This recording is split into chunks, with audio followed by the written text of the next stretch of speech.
اور جب انسان کو تکلیف پہنچتی ہے تو لیٹا اور بیٹھا اور کھڑا ہر حال میں ہمیں پکارتا ہے.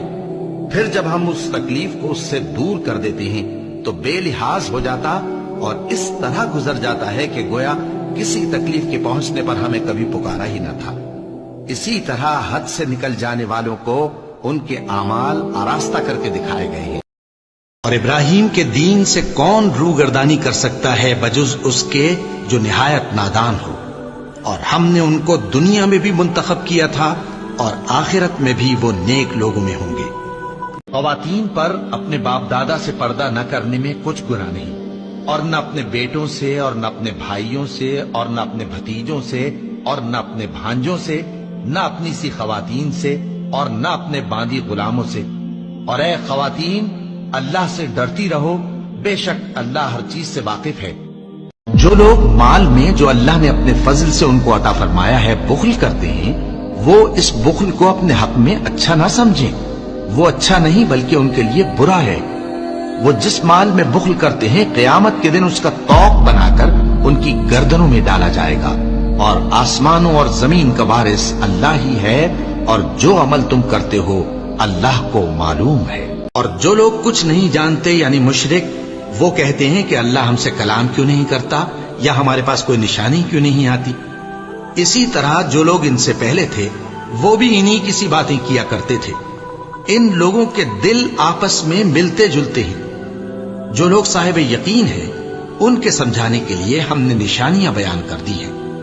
اے پیغمبر، پس اگر یہ لوگ تم سے جھگڑنے لگیں تو کہنا کہ میں اور میرے پیرو تو اللہ کے فرمانبردار ہو چکے. اور اہل کتاب اور ان پڑھ لوگوں سے کہو کہ کیا تم بھی اللہ کے فرمانبردار بنتے اور اسلام لاتے ہو؟ پس اگر یہ لوگ اسلام لے آئیں تو بے شک ہدایت پالیں، اور اگر تمہارا کہا نہ مانے تو تمہارا کام صرف اللہ کا پیغام پہنچا دینا ہے، اور اللہ اپنے بندوں کو دیکھ رہا ہے.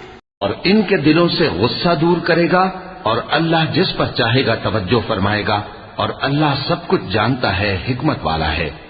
کیا تم لوگ یہ خیال کرتے ہو کہ بے آزمائش چھوڑ دیے جاؤ گے؟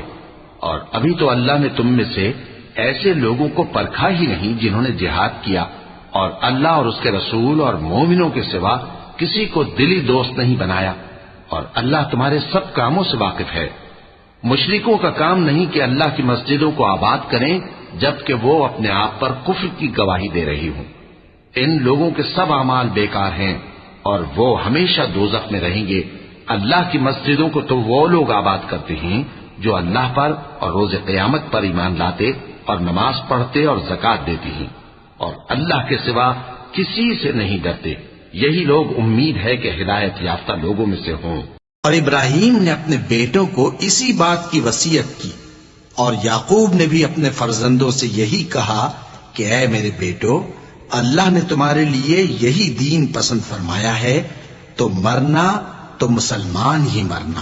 جس وقت یعقوب وفات پانے لگے تو کیا تم اس وقت موجود تھے جب انہوں نے اپنے بیٹوں سے پوچھا کہ میرے بعد تم کس کی عبادت کرو گے؟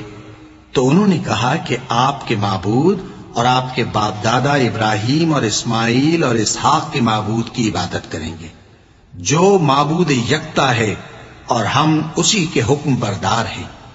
یہ جماعت گزر چکی، ان کو ان کے اعمال کا بدلہ ملے گا اور تم کو تمہارے اعمال کا، اور جو عمل وہ کرتے تھے ان کی پرسش تم سے نہیں ہوگی. اور یہودی اور عیسائی کہتے ہیں کہ یہودی یا عیسائی ہو جاؤ تو سیدھے رستے لگ جاؤ گے. اے پیغمبر، ان سے کہہ دو نہیں، بلکہ ہم دین ابراہیم اختیار کیے ہوئے ہیں جو ایک اللہ کے ہو رہے تھے اور مشرکوں میں سے نہ تھے. اور تم کو کیا ہوا ہے کہ اللہ کی راہ میں اور ان بے بس مردوں اور عورتوں اور بچوں کی خاطر نہیں لڑتے جو دعائیں کیا کرتے ہیں کہ اے پروردگار، ہم کو اس شہر سے جس کے رہنے والے ظالم ہیں نکال کر کہیں اور لے جا، اور اپنی طرف سے کسی کو ہمارا حامی بنا اور اپنی ہی طرف سے کسی کو ہمارا مددگار مقرر فرما. اللہ آسمانوں اور زمین کا نور ہے. اس کے نور کی مثال ایسی ہے کہ گویا ایک طاق ہے جس میں ایک چراغ ہے، اور چراغ ایک قندیل میں ہے، اور قندیل ایسی صاف شفاف ہے کہ گویا موتی کا سا چمکتا ہوا تارا ہے. اس میں ایک مبارک درخت کا تیل جلایا جاتا ہے یعنی زیتون کا، کہ نہ مشرق کی طرف ہے نہ مغرب کی طرف۔ ایسا معلوم ہوتا ہے کہ اس کا تیل خواہ آگ اسے نہ بھی چھوئے جلنے کو تیار ہے۔ بڑی روشنی پر روشنی ہو رہی ہے۔ اللہ اپنے نور سے جس کو چاہتا ہے سیدھی راہ دکھاتا ہے، اور اللہ جو مثالیں بیان فرماتا ہے تو لوگوں کے سمجھانے کے لیے، اور اللہ ہر چیز سے واقف ہے۔